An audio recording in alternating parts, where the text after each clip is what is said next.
बच्चों, अभी तक आपने खूब छुट्टियों में मस्ती की और हिंदी के जो हमने प्रीवियस चैप्टर आपको पढ़ाए थे आपने उनको पढ़ा भी होगा।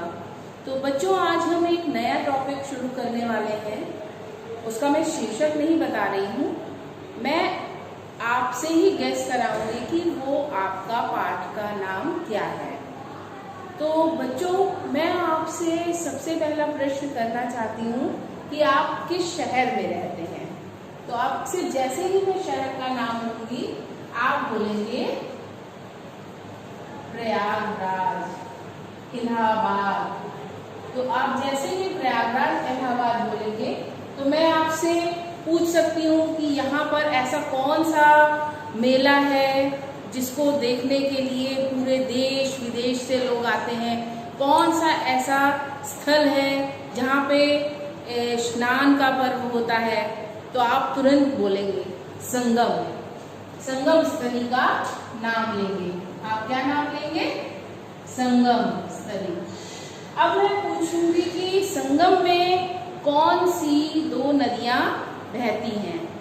तो आप तुरंत मुझे जवाब देंगे गंगा, यमुना, सरस्वती। हाँ बच्चों, आपका जवाब होगा गंगा, यमुना, सरस्वती। तो जैसे ही गंगा का नाम आया, यमुना का नाम आया, तो आप से मैं अब अगला प्रश्न पूछती हूँ कि बच्चों ये नदियां आती कहाँ से हैं। तो अब आप कक्षा 7 में हैं तो आप कहेंगे अरे मैम ये तो पर्वतों से निकलती हैं, पहाड़ों से निकलती हैं। तो आप तुरंत बताएंगे कि गंगा यमुना नदी पर्वत से निकलती है। कहाँ से निकलती है? पर्वत से निकलती है। तो मैंने आपसे पूछा कौन सा पर्वत, तो आपने मुझे बताया हिमालय। हिमालय पर्वत से ये नदियां निकलती हैं। तो हाँ बच्चों, आज हमारे पाठ का नाम है हिमालय की बेटियां। अब आप बोलेंगे कि मैम ये बेटियां शब्द कहाँ से आ गया, अभी तो नदियों की बात हो रही थी। तो हाँ बच्चों, जो बेटियां शब्द आया है वो हिमालय को और नदी को मानवीकरण करके नागार्जुन जी ने प्रस्तुत किया है। उन्होंने बताया है कि हिमालय को पिता स्वरूप मान लिया है और बेटियां नाम उन्होंने नदियों को दिया है। तो यहाँ पर हमारे पाठ का नाम है हिमालय की बेटियां, यानी नदियां जो हैं उनके विषय में इस पाठ में बताया है। अब नागार्जुन जी हिमालय की यात्रा पे गए। अभी तक उन्होंने सारी नदियों को समतल पर देखा था।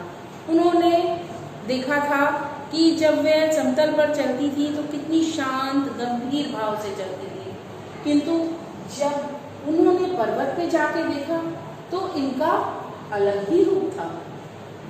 जैसे एक छोटा बालक अपनी माँ की गोद में, दादी की गोद में, नानी मौसी की गोद में अपने आप को बहुत सहमा हुआ सा और खूब खिलखिलाता हुआ सा महसूस करता है, उसी प्रकार से ये नदियां भी पर्वत के पास अपने आप को सुरक्षित महसूस करती हैं। अभी तक मैंने उन्हें दूर से देखा था, बड़ी गंभीर, शांत, अपने आप में खोई हुई सी लगती थी। यहाँ पर लेखक कह रहा है कि ये जो नदियां हैं ये बहुत शांत हैं, बहुत गंभीर हैं, क्योंकि उन्होंने उन्हें समतल पर देखा। जैसे ही वे उनके देखने के लिए दृश्य को वो पहाड़ों पर पहुंचे तो उन्होंने देखा कि ये जो नदियां मुझे संभ्रांत महिला जैसी लगती हैं, सभ्य महिला जैसी लगती थी, वे अब एक चंचल लड़की के रूप में, एक चंचल कन्या के रूप में उनके सामने प्रस्तुत हुई। तो बच्चों, इस पाठ में उन्होंने यही बताया है कि जब वह पर्वत चोटी पर गए, उन्होंने वहां से उसको देखा तो वहां उसका नजारा दूसरा था। यहाँ पर लेखक बोल रहे हैं, संभ्रांत महिला की भांति वे प्रतीत होती थी।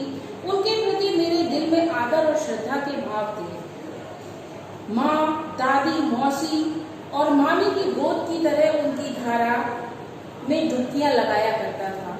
परंतु इस बार जब मैं हिमालय के कंधे पर चढ़ा, हिमालय के कंधे मतलब हिमालय के शिखर पर जब मैं चढ़ा, तो मैंने इनका अलग ही रूप देखा। मैं हैरान था कि यही दुबली पतली गंगा, यही यमुना, यही सतलुज समतल मैदानों से उतरकर विशाल कैसे हो जाती हैं। इनका उछलना कूदना, खिलखिलाना, लगातार हंसते जाना, इनकी यह भावभंगी, इनकी यह उल्लास, ये कहाँ गायब हो जाता है। मैदान में आते ही किसी लड़की को जब मैं देखता हूँ, किसी कली पर जब मेरा ध्यान अटकता है, तब मैं इसका कौतूहल विस्मय नहीं होता जितना कि इन बेटियों की बाल लीला देखकर। कहाँ ये भागी जा रही है। अब यहाँ लेखक बता रहे हैं कि ये कहाँ भागी जा रही है, समतल पे आके इनको कहाँ जाना है, ये कहाँ जाने के लिए बेचैन है।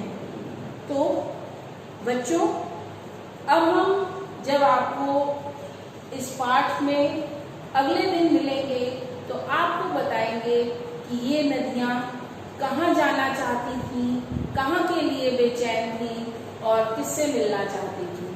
धन्यवाद।